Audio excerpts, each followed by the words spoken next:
gente vai ver agora qual seria a relação de Henrique Vorcaro com esse esquema todo. E a gente acaba colocando aqui na nossa tela a página 8. A primeira dimensão de sua conduta consiste justamente em seu papel de demandante direto dos serviços da turma, o grupo de WhatsApp que cometia crimes em nome de Daniel Vorcaro. As conversas reproduzidas na representação indicam que mesmo após a deflagração da primeira fase da Operação Compliance Zero, em 18 de novembro, Henrique Vorcaro permaneceu acionando Marilson Roseno para execução de demandas ilícitas, ou seja, o pai sabia de tudo. É isso que prova agora essa investigação da Polícia Federal. Ele não era apenas um laranja, ele atuava com ilicitudes. Em um diálogo neste ano, em 9 de janeiro, ao não conseguir contato telefônico imediato com Marilson, Henrique Vorcaro envia mensagens insistindo em retorno e afirma de modo expressivo que no momento em que estou é preciso de vocês. Frase que a autoridade policial interpreta com plausibilidade como referência direta ao grupo A Turma.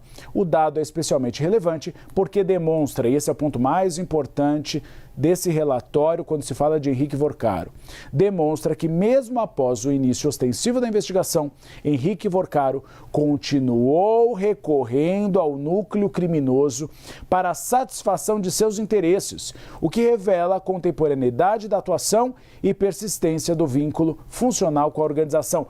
E aí, Tainá Falcão, é importante a gente ressaltar, por muito houve a desconfiança de que, na verdade, Daniel Vorcaro agia pelo pai. O cabeça de toda a operação seria o pai. É isso agora a principal linha de investigação da Polícia Federal. Quem era o cabeça? Quem era o chefe da OCRIM, da organização criminosa? Ou talvez os dois sejam ou os dois cabeça. Sócios em cometer crimes aqui em Brasília. Página 9, eu queria que vocês prestassem atenção. É muito importante o que a gente traz agora para você entender o curso dessa fase da investigação. Com base nesse diálogo, a Polícia Federal extrai a conclusão de que Henrique, pai de Daniel Vorcaro, exercia de maneira clara o papel de destinador de recursos, ou seja, financiava esse grupo A Turma, sendo o valor de 400 mil compatível com a quantia que, segundo as investigações, era destinada mensalmente à manutenção do grupo. Então, todo mês, segundo a Polícia Federal, o Henrique Vorcaro, pai de Daniel Vorcaro, destinava 400 mil reais aos integrantes desse grupo para que eles pudessem, dentre outras ações, perseguir desafetos do Grupo Master. 400 mil reais pagos mensalmente, em pagamento que seriam feitos também por Fabiano Zettel, o cunhado preso de Daniel Vorcaro. Em outros termos, além de usuário dos serviços ilícitos, a representação o aponta como uma das engrenagens centrais do seu custeio, porque ele não só era beneficiado por esse grupo, mas também ele demandava a esse grupo, ou seja, era um dos líderes.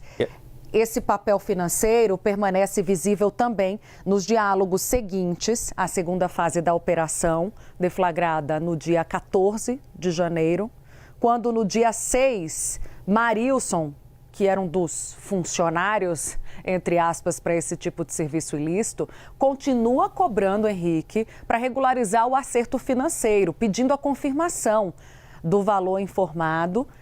No dia 14 ali, diante da persistência do atraso, Marilson, que está ali para executar os serviços a pedido de Vorcaro, deixa claro que o atendimento das demandas também sofreria postergação. Ou seja, não dá para cumprir se você não pagar, Gustavo Uribe. Basicamente isso que ele está dizendo para o Henrique Vorcaro. E tem algo importante que é o modus operandi desse grupo criminoso do Banco Master. É um modus operandi baseado em pagamento de mesadas. A gente viu Ciro Nogueira recebendo mesada quando os custos... E é sempre assim esse valor. 300, 400 mil. Quase R$500 mil. Pouco, né? É pouco. Você recebe mensalmente esses valores para simplesmente atuar por meio de lobby favoravelmente ao grupo criminoso do Banco Master. E a gente vê que tinha, então, o pagamento também por parte do pai de Daniel Vorcaro. A gente vai olhar com atenção para a página 10, porque ela traz novos elementos também, novidades sobre essa investigação.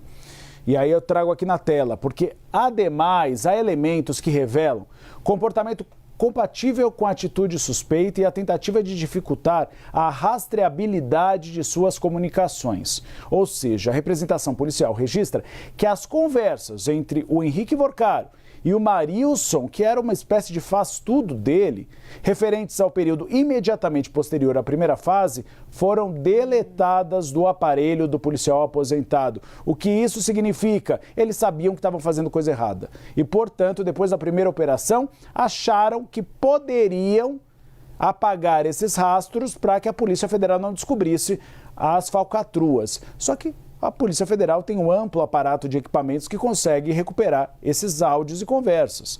A Polícia Federal reconhece, dificultou a reconstrução integral do histórico, mas eles conseguiram ter acesso a boa parte desse conteúdo. Também se aponta que Henrique Vorcaro troca de número telefônico com frequência, na tentativa de não ser rastreado, e que em momento recente, a deflagração da terceira fase da Compliance Zero, ele passou a utilizar um número estrangeiro, registrado na Colômbia, ou seja, era o objetivo ali de fingir que não era ele.